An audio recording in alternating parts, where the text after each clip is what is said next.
So there's no way you're gonna be able to stop doing it then? Talk about recovery a lot in my act. It's a big thing I talk about. Guy came up to me once after a show. He said to me, "Well, how long were you addicted to heroin for?" And I said, "Almost 6 years." And then the guy went, "Oh, well, holy mackerel, why didn't you just stop?" And I looked at the guy and I'm like, "Oh, why didn't I think of that?"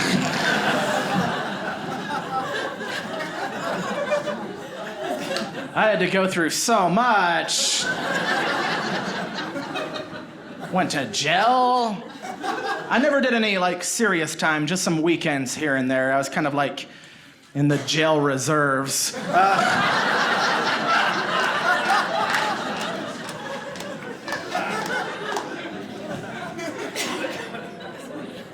I went to Rehab in the fall of 2009, and it was an amazing spot. It helped to get me well. But there were some characters in Rehab. There was a woman in there who's since become one of my best friends, and she was an alcoholic and she had Tourette's syndrome. I'll give you guys a minute to digest that one. Now, I thought Tourette's was like the involuntary shouting of obscenities, but that's just one form of it. It's also like grunts and tics and twitches, and that's what she had, and nobody told me.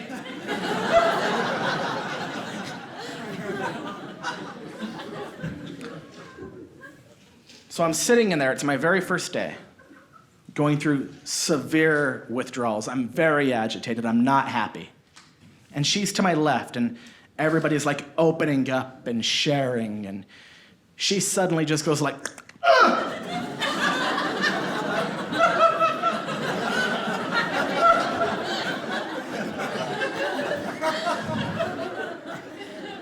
And everybody just carried on like nothing happened. So I'm thinking, okay, maybe she just sneezed. But then she did it 5 more times in 10 minutes. Just, "Ugh!" And again, I didn't know. So I finally said to her, "Do you want to stop doing that, please?"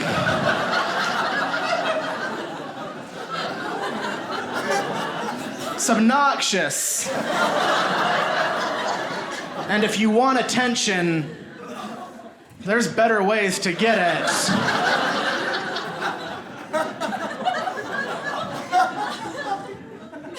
She said, "I'm sorry, I have a condition. I have Tourette's." It's oh, I didn't know that. You can't help it. So there's no way you're gonna be able to stop doing it then?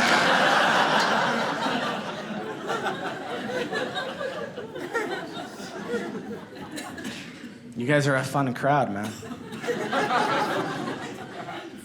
One drawback to being honest about my recovery and open about it is it opens the door for everybody to vent to me about their hardships.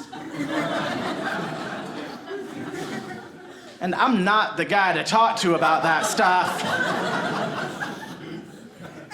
At all.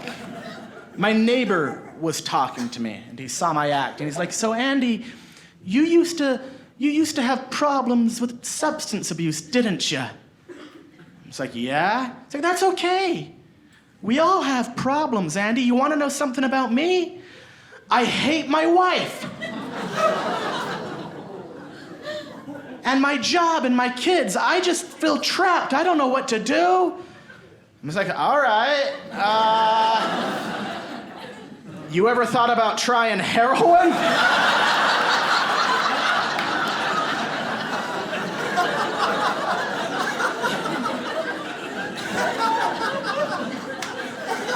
I don't know what sort of profound insight you were expecting to get from your junkie comedian neighbor, but that's the best I got. I mean, your life won't be any better, but after about 6 months, your wife and your kids won't be a part of it. I'm sorry. I was wrong to say that. Drug addiction strengthens family relationships, everybody. Forget what I said. Don't say that. Don't say that drug addiction puts a strain on families. Ugh. No, I'm very excited to be here, everybody. Good job coming to the comedy show. This is fun. It's different. Live comedy, man. Yeah, it's better than a movie, I think. Better than a movie? Yeah, why not? I went to a movie the other day with a buddy of mine who's like junior high, homophobic, didn't want us looking like a gay couple, so he left a few seats in between us, and don't think he realized that way. We just look like a gay couple that got into an argument.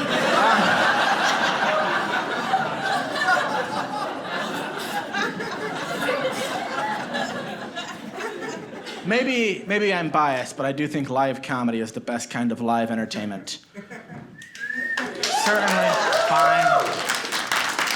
Certainly better than magic. I don't personally like magicians. I'm not gonna apologize for it. I've met a few. I work with them sometimes on the road. Arrogant people. Arrogant. Had a magician say to me, let me tell you something, okay? Comedy, jokes, that's fine. But the first rule about magic is always be the smartest guy in the room. Well, that shouldn't be too hard, seeing as how you're gonna be in a room full of people who believe in magic.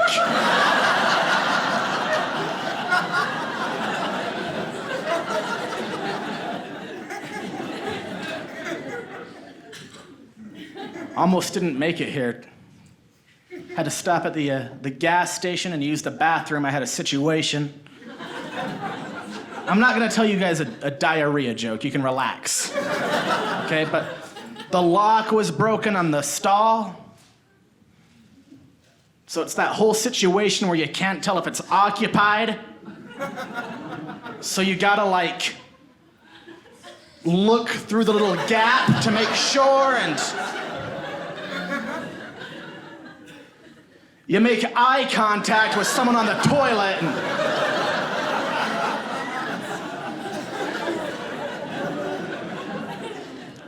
a little uncomfortable, so you just have to,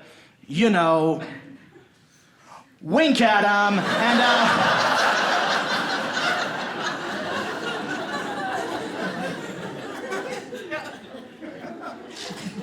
drove up here from Los Angeles, made a pit stop in Las Vegas. Thank you, why not, yeah. Stayed at the MGM Grand, I'm not trying to brag. Got a $30 bag of M&Ms. The bag was $5, it was in the room. Ate it. And then I got a bill for a $25 restocking fee. That's psycho. That doesn't happen anywhere else. You never order a cheeseburger, and the waiter says, okay, well, we gave you that burger, but now we don't have a burger on the grill. So you gotta pay for that burger, and we're gonna charge you $25 to go ahead and put another burger on the grill. No, that town does not deserve a woo.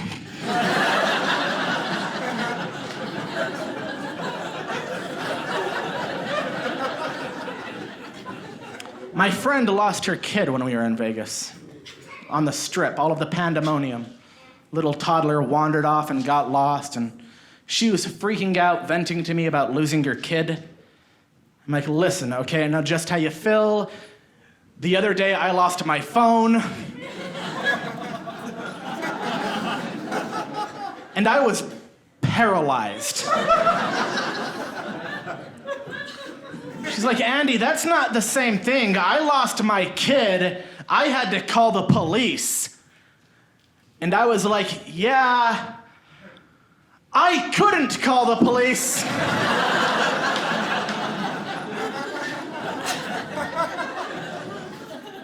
I lost my phone, and the contract isn't up for another year. You can have another kid in 9 months.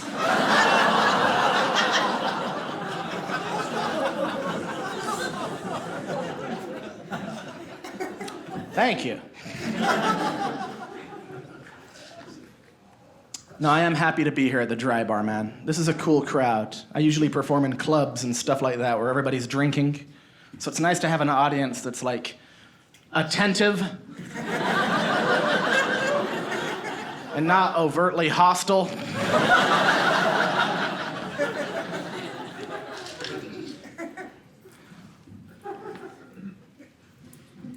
Nah, it's nice, man. I got a buddy, he drinks too much. He's an alcoholic, I'm pretty sure. Because he always tries to justify his drinking. It's not a good sign. Even when I don't call him out, one thing he loves to say is, you know, Andy, eating too much is way worse than drinking too much.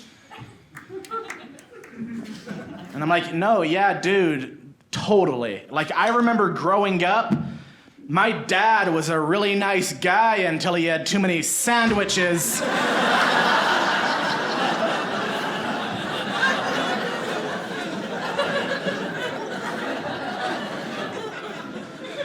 And then after a few patty melts and a large diet squirt, he just became a totally different person, and me and my brothers would have to hide underneath our bunk beds because Dad went on another patty melt rampage.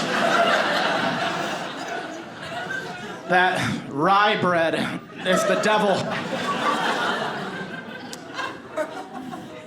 I don't drink myself. Do not drink. I have a good reason. I'm a recovering heroin addict. I'm not just some nerd.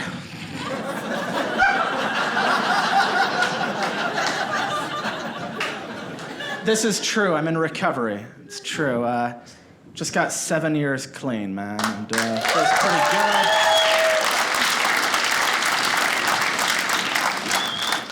It doesn't feel that great. Life's fine. People are taken aback when they hear it, which is understandable. I don't really look the part. This whole thing ain't really screaming heroin addict. I look more like a bully from a 1990s Disney movie.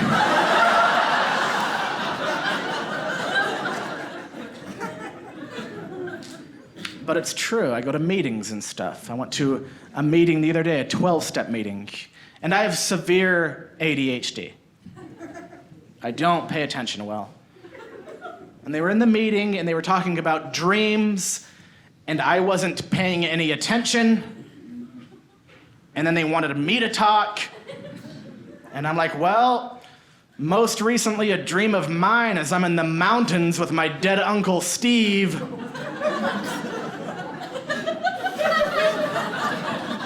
Who passed away like 7 years ago, and we're digging a tunnel.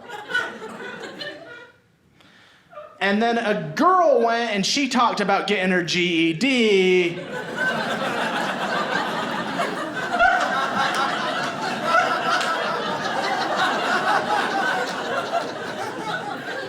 And a guy went and he talked about becoming a construction foreman.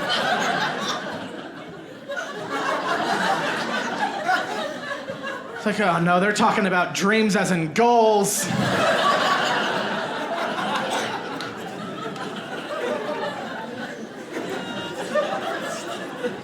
So now everybody in that meeting thinks I relapsed and got high the other day.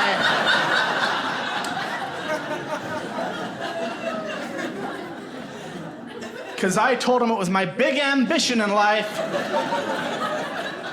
to go into the mountains with dead Uncle Steve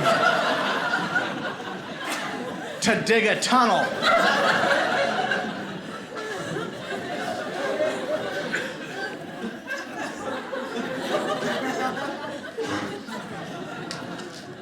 No, speaking of families, though, like, that's been the best thing about getting clean, is having a relationship with my family again.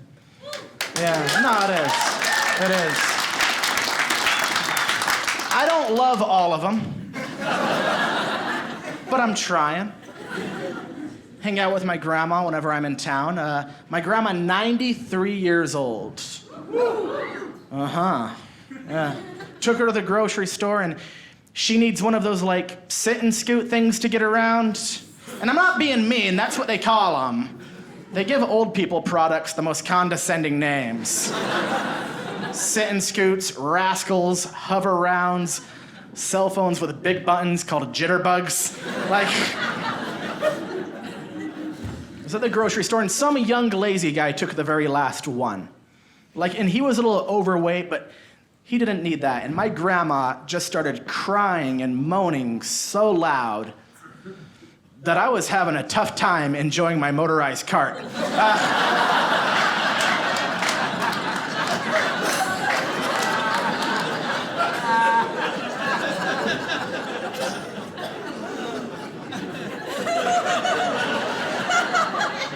Thank you.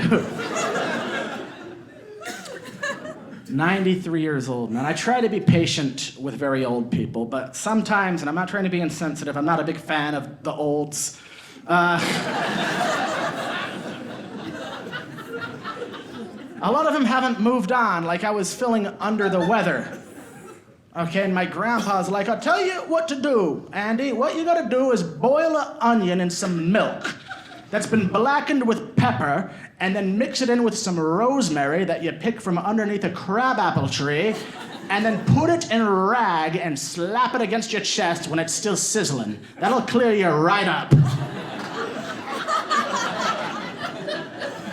It's like, no, I'll just take some amoxicillin. I have strep throat. I'm not gonna use these Little House on the Prairie remedies.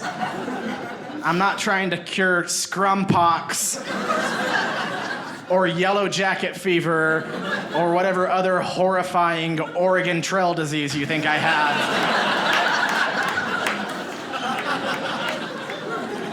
But I will say this about my grandparents. They were married for 60 years. Yeah. That got a very lukewarm smattering of applause. You don't have to clap for it anymore. I made it very sad in here. Married for 60 years, though. I mean, that's something. You don't hear about that too much anymore, it seems. What is it? Is it true that half of all marriages end in divorce now? Yes. That's terrible. Horrifying. Like, huge deterrent for me not to get married. Like, if I ever get married, there's a 50% chance that I'm gonna get stuck with the same woman for the rest of my life.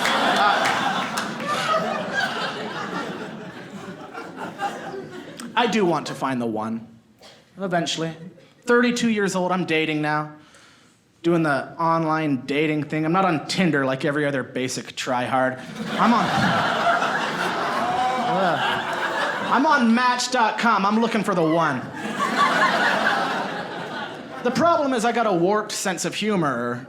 Sometimes girls don't get my jokes. Like my Match.com bio says, that's my kid in the photos, but don't worry, he's not a big part of my life.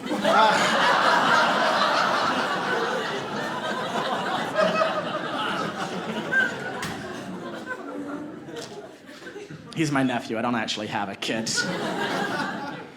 My secret to dating, I do get a lot of dates, low standards.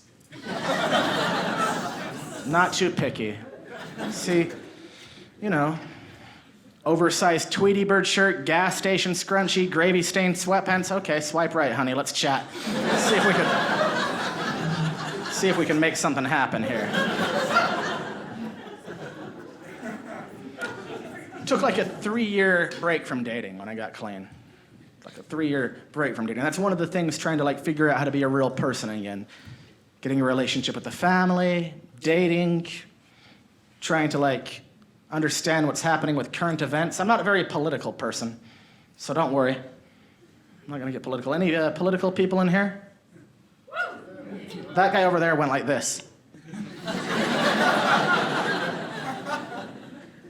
I live in Los Angeles right now, which is very, very liberal, okay? And people are scared to death of the president. My roommate says, you know what, Andy? He hates women, hates Muslims, hates Mexicans. Like, he won't stop until America is just him and Gary Busey. Which is very funny image.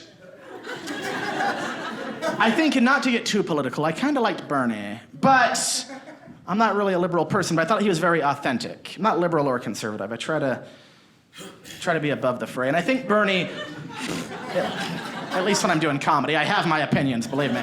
But I think Bernie would have gotten the nomination had the media given him sufficient coverage, or if the government would let millennials vote through Snapchat.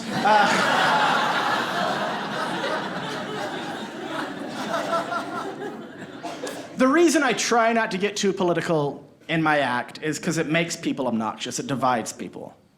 Okay, and I think if you get too obsessed, you become an annoying person. Like, I saw a car with a bumper sticker that said, "My dog is a Republican." And then there's another one out there that says, "My dog is a Democrat."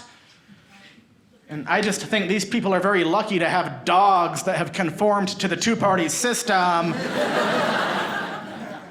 Like, I'm stuck over here with Gizmo, the anarchist labradoodle, who won't stop barking at police. I can't find any "My dog is a nihilist" bumper stickers anywhere. I will share one political opinion I have tonight. It's the only one. I don't trust the opinions of men with ponytails.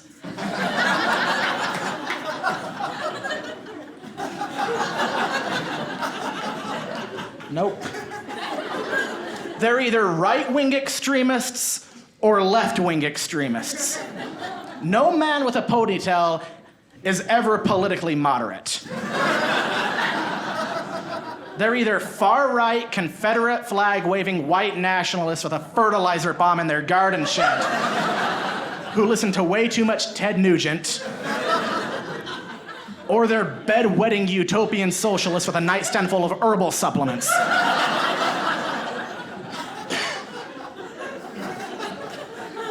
I don't try to judge a book by its cover, but I do with men with ponytails. Saw a guy with a braided ponytail and khaki shorts. I don't know anything else about him, but I'll bet you he's really good at catching snakes.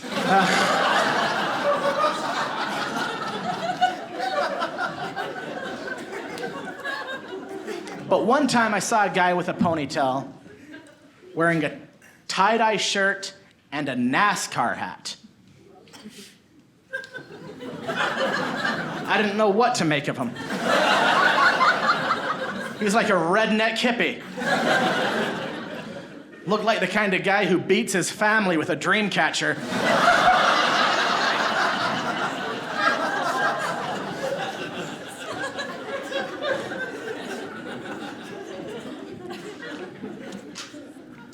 You guys are fun, man. Love doing comedy, man. Love being a comic, but I'll be honest with you, sir. My dream job would be to own a red box.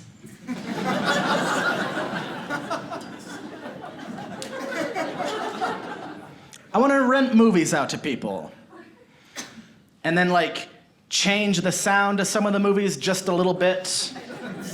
Some of the classics, like Titanic, I wouldn't change much. That's a great movie, except at the end when the ship is sinking and it's going down.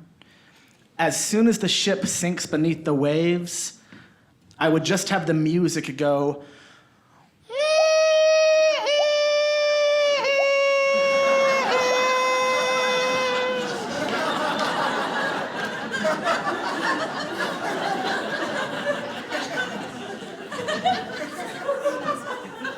Just so everybody watching Titanic for the first time would be like,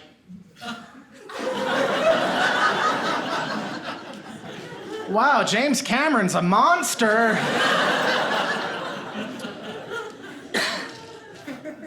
One job I had that I loved was working for my dad at my family produce stand.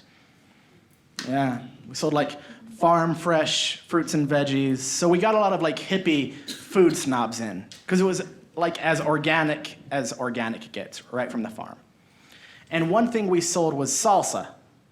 And I was encouraged to try to sell the salsa and pump it. And had a customer come in once and tell her about the salsa, and she said to me, hippie food snob lady, as a general rule, I don't like salsa.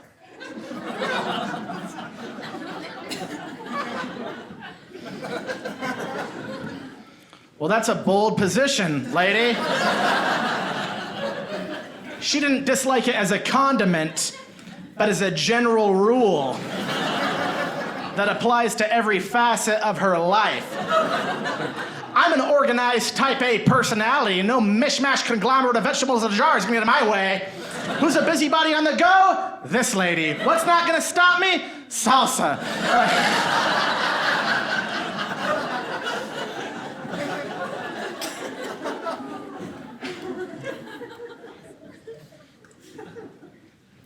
But now I'm a comedian.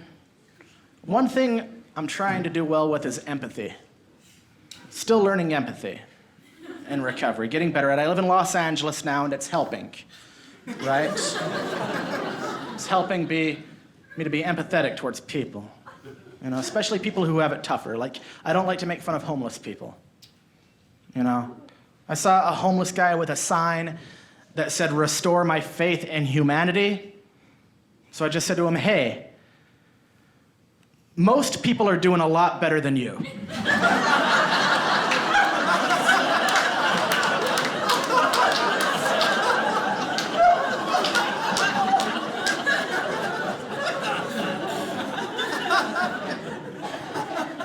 I just kind of had this tender moment with him,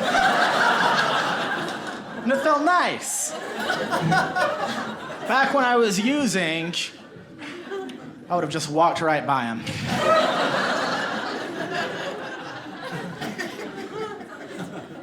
One thing that does feel great about being clean is I don't have to worry about getting caught lying or stealing anymore, because now that I'm sober, I'm awesome at that stuff.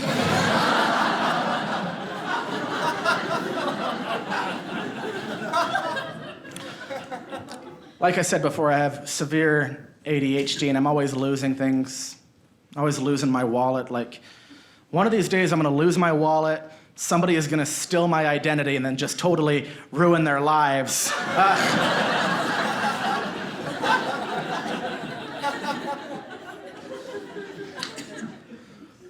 My coping mechanism is humor. It's what's helped me in recovery. The problem is, recovery is a dark journey. So jokes about it are gonna be dark, aren't they? There's not gonna be any heroin jokes that are light and fluffy, But it's helped me, because if I spend all of my time thinking about how hard and sad it was, I'm just gonna be crying all the time, and I'd probably be a really bad comic. But sometimes my therapist struggled with it, of me making jokes of it and making light of it, but it's what got me through it. When I was in early recovery, when I just got out of treatment, I was seeing a therapist after rehab, and all of my peers were seeing the same therapist. It was like a group session, and everybody around me was falling off the wagon and relapsing. My therapist said, hey, Andy, how do you feel about everybody around you relapsing, not getting clean? And I go, well, you know what they say, only 1 in 10 makes it through their first year. So things are looking better for me all the time.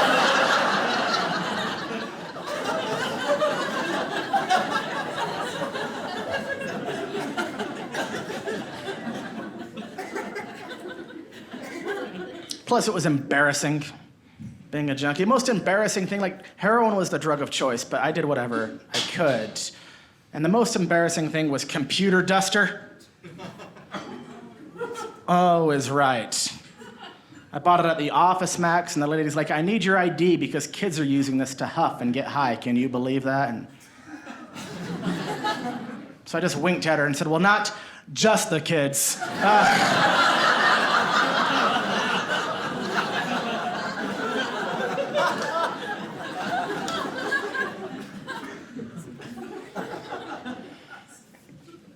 I'm from here, from Utah, and I started going to church again when I first got clean. And might want to let me finish that joke. It was going well. It was going well until they made me a Sunday school teacher. 8 weeks clean from heroin.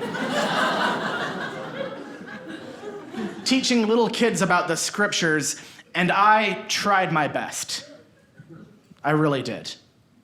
Tried my best. But I did not understand those books, so I got the audio CDs, equally unhelpful. Just this old man, I don't know if he's English or what, but he was just like, "Wherefore the multitudes came upon them after an angel blew a trumpet. And then came henceforth, yea, verily, the tyranny upon them after the slothfulness of the Israelites ran cross grain from the lamb. So go forth, gird up your loins, and be like unto a child. Amen."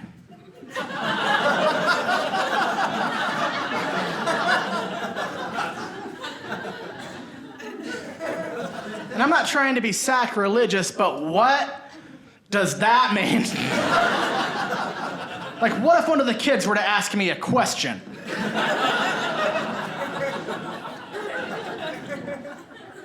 Just be like, "All right, listen, kid. The only way we're gonna get through this lesson is if you don't ask me anything. Unless it's about heroin." Kidding.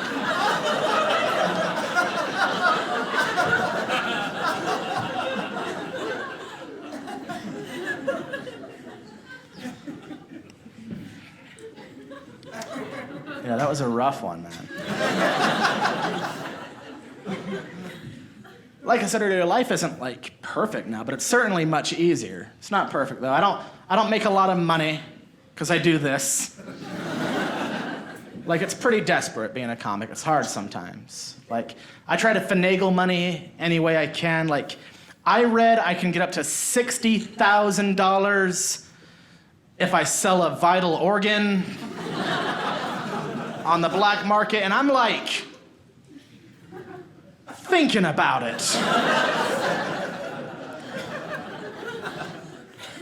I just have to work up the nerve to cut out one of my roommate's kidneys.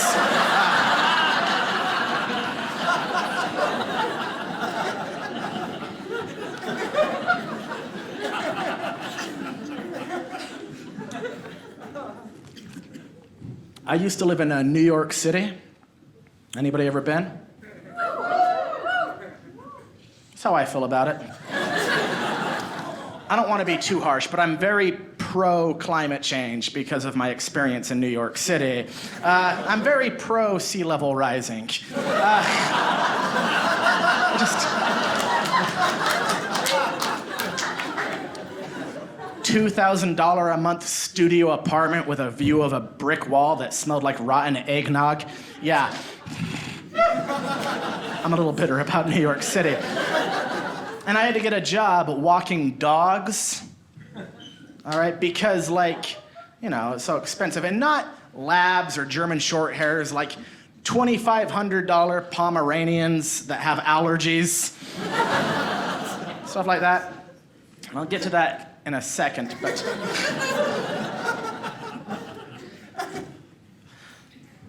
One time in New York City, if you guys have been, there's a lot of, how should I put it? I don't want to be insensitive, like psychopaths. And one day, my car broke down in front of Central Park in the evening, and a New York City crazy man came up and just said, "Well, what can I do to help?" I was like, "It's no big deal, I just have to jump it." And then he said, "Well, if you're gonna jump it, you're gonna need a bike and a ramp."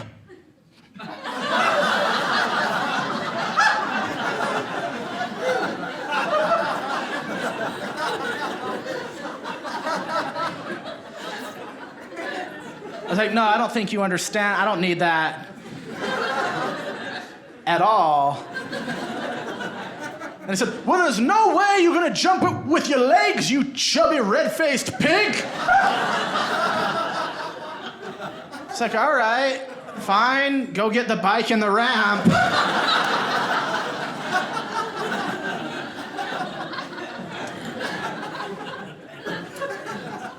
Here's a true story.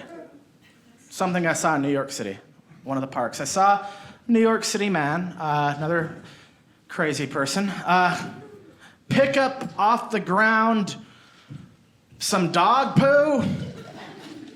What was disturbing about it is he did it just like it belonged to him. They go, oh, all right, here we go, yeah. Then he's just standing there holding it, no biggie, and I'm watching him. And then he threw it at a squirrel.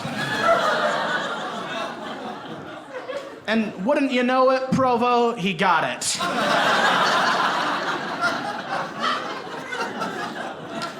And then he just started laughing hysterically. And I'm watching him like, you know, I guess sometimes it really is just about enjoying the small things.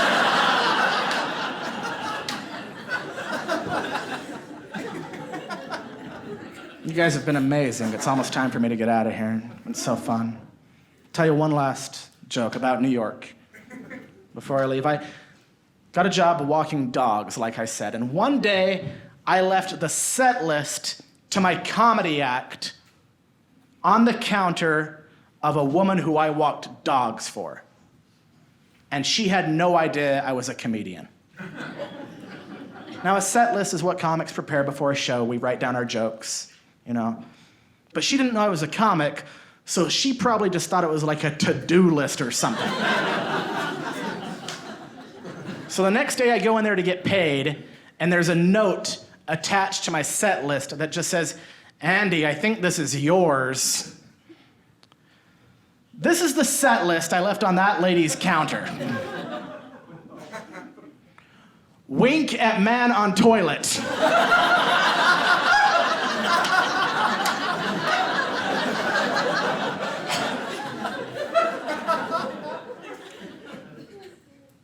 Get neighbor to try heroin.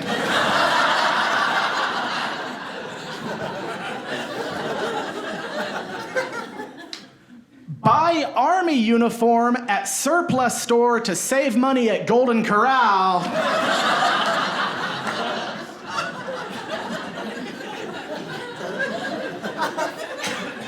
Cut out roommate's kidney.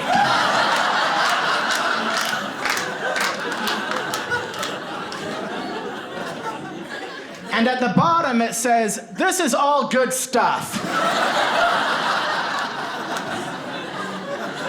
Do this stuff tonight.